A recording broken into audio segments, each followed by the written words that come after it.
তো hey guys, welcome to my new blog. I am Abhijit. এখন আমি যাচ্ছি রামনগর বাসে। তো বাসের ভিতরে ভিউটা দেখো, সিলিংটা ভালো, আর সামনের ভিউটা দেখো তোমরা, দেখাচ্ছি। সামনের ভিউটাও খুব সুন্দর। তো আমি এখন এই বাসে একা যাচ্ছি, আমার বন্ধুরা সবাই চলে গেছে সামনে, আমার একটু দেরি হয়ে গেছিলো। তো এখন আমরা বাইপাসে বেঁচে যাচ্ছি, সামনে রেলগেট পড়ে গেছে। তো আমরা দাঁড়িয়ে আছি এখন জ্যামে, আর একটু পর রেলগেট উঠবে। ভিতরে দেখো কেউ নেই, ফাঁকা।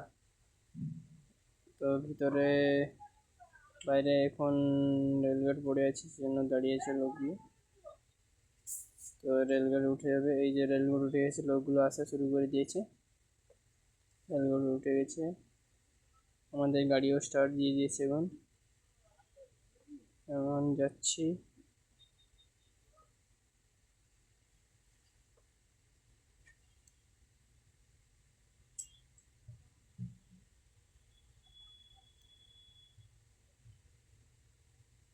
এই যে আমাদের রেলগেট লাইন, রেলের লাইন, দীঘা স্টেশন, এটা রেলওয়ে স্টেশন। এই পাশে ছোট এই জগন্নাথ মন্দির ধাম দেখা যাচ্ছে, জগন্নাথ ধাম। তো এখানে গাড়িগুলো দাঁড়িয়ে আছে। এখানে আমি ক্লাসের মধ্যে আছি, ক্লাসে ফোনের অ্যালাউ নেই, সেই জন্য আমি ফোনটা চুপ করে বের করে আপনাদের জন্য ভিডিওটা তৈরি করে দেখাচ্ছি। এই যে আমি কম্পিউটার চালাচ্ছি, এটা আছে এক্সেল পার্ট, এক্সেলের পার্ট। এখন আমাদের এক্সেল পার্ট শেখানো হচ্ছে। তো আর কিছুক্ষণ পর কম্পিউটার ক্লাস শেষ হয়ে যাবে, তখন আবার বাসে ধরে আবার বাড়ি যেতে হবে। তারা সবাই চলে গেছে, এখন আমি একা আছি, আবার একা আমাকে যেতে হবে। তো ক্লাস শেষ, ক্লাস শেষ হয়ে গেছে, এখন আমি বাসে ধরে নিয়েছি, এখন বাড়ি যাচ্ছি। তো স্টেট বাস ধরেছি, আমাকে ওল্ড দীঘায় ছাড়বে, আর কোনো বাস পেলাম না।